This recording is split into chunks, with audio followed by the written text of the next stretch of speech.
Assalamualaikum warahmatullahi wabarakatuh. Syukur alhamdulillah kita panjatkan kehadirat Allah Subhanahu wa taala pada pagi yang berbahagia ini berjumpa kembali untuk mengikuti pembelajaran pendidikan agama Islam melalui dengan video yang singkat ini.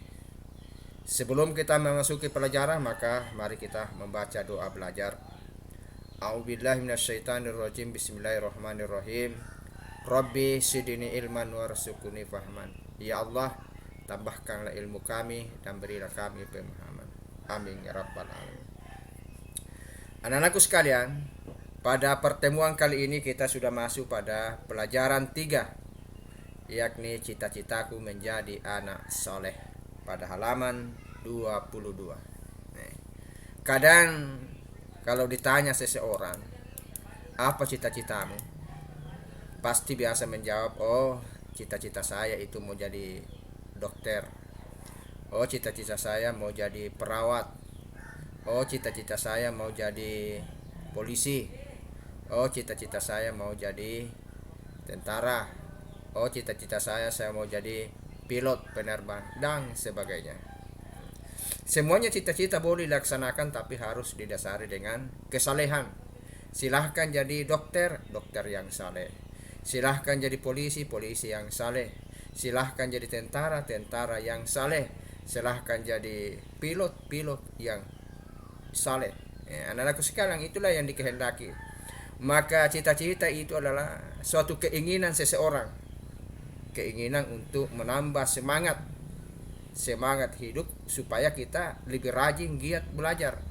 Orang mau bercita-cita dokter tentu harus dengan belajar dengan giat, bukan langsung dari dokter, harus belajar dulu, melalui proses dulu, belajar tentang ilmu kesehatan, bagaimana caranya mengelola obat dan sebagainya. Tentu harus masuk di dunia kedokteran. Begitu juga kalau masuk polisi, harus melalui dengan fisik, latihan dulu, mentalnya diperkuat, kekuatannya dan sebagainya. Anak-anakku sekalian, kita lanjut ini ke bawah. Ada orang jujur disayang Allah. Orang jujur itu Nabi Shallallahu Alaihi Wasallam. Nabi Muhammad sejak kecil itu sudah terkenal dengan al-amin, kejujurannya. Dia tidak pernah bohong, itu Nabi. Dan sama kita, umatnya lebih banyak bohongnya ketimbang dengan jujurnya. Kalau ditanya kau dari mana, dia bilang saya dari rumahnya temanku. Ternyata bukan dari rumahnya temannya, dari rumahnya teman nakalnya. Itu namanya berbohong. Apakah kamu ingin disayang Allah? Jawabnya tentu saja iya. Dan semua akan ditanya, apakah kamu disayang Allah? Iya, saya mau disayang oleh Allah. Pertama, jujur kepada Allah. Ciri-cirinya selalu mentaati perintah Allah dimanapun saja dia berada. Kalau dia disayang Allah itu dia selalu mentaati perintah Allah. Apa perintah Allah? Ini pada gambar ini, suka sholat tepat pada waktunya. Kalau tiba waktu sholat asar, langsung dia ambil air wudhu, ambil mukenanya atau ambil topinya, langsung pergi di masjid. Kalau tiba waktu subuh, utamanya waktu subuh ini susah pergi sembahyang subuh, kalau ada petunjuk dari Allah, pasti dia senang. Oh, disayang Allah, saya akan datang sembahyang subuh. Dia suka mengaji. Bismillahirrahmanirrahim, menghafal lagi. Alhamdulillahirrabbilalamin, sampai dia senang mengaji, menghafal. Kalau duduk-duduk santai begini sambil dia memegang HP, sambil dia mau WA, dia juga membaca surah-surah pendek. Bismillahirrahmanirrahim. Qul huwallahu ahad, Allahus samad, lam yalid wa lam yulad wa lam yakul lahu kufuwan ahad. Jalan hafalannya, jalan juga WA-nya. Ada orang cuma jalan WA-nya, tidak jalan hafalannya. Yang bagus jalan hafalan, berzikir kepada Allah, jalan juga WA-nya sama teman. Ini disayang oleh Allah Subhanahu wa taala. Tidak ada manusia yang tidak mau disayang oleh Allah. Kalau Allah sudah sayang kepada manusia, manusia otomatis jaminannya itu adalah surga.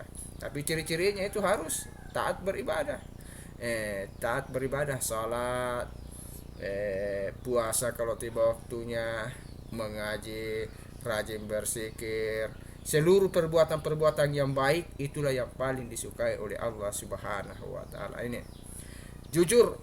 Ini ada orang yang sementara ujian ini hanya sekarang ini, tidak ada orang ujian di sekolah, kecuali kalian waktu kelas 4 dulu jujur ini tidak mau mencontek dulu. Kalau biasa balik kiri kanan ke belakang kasih tahu kak jawabannya orang yang jujur itu pasti nilainya akan lebih bagus. Kalau kau jujur sama bapakmu pasti kamu disayang. Dari misalnya kamu 5 bersaudara atau 2 bersaudara, tapi ada satu yang tidak jujur, satu yang jujur, pasti yang jujur ini disayang. Baru apa dia minta berikan ke pulsa pak kota pasti diberikan. Kalau yang satu itu pastilah nanti kau diberikan. Kenapa? Karena kejujuran yang ada pada dirinya tidak nampak kepada kedua orang tua. Karena kejujuran itu adalah modal besar. Jadi mulai hari ini kamu kelas 5 sekarang jujur memang Miki, supaya doa-doamu diterima.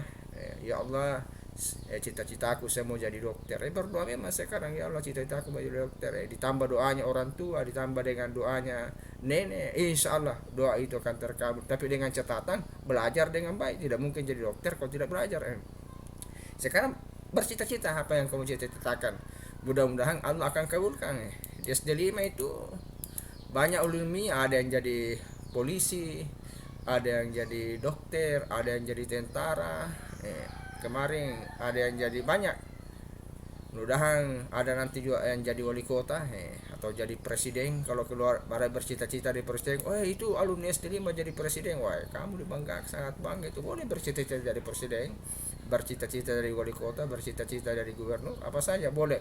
Tapi dengan catatan harus dengan mengedepankan kesalehan. Boleh jadi presiden yang saleh, jadi menteri yang saleh, gubernur yang saleh. Anak-anakku sekalian, oleh karena itu disayang oleh Allah, sangat dianjurkan. Dan kejujuran ini mulai sekarang tanamkan kepada diri kita, kepada adik kita. Insya Allah berkahnya Allah itu akan kembali kepada kita.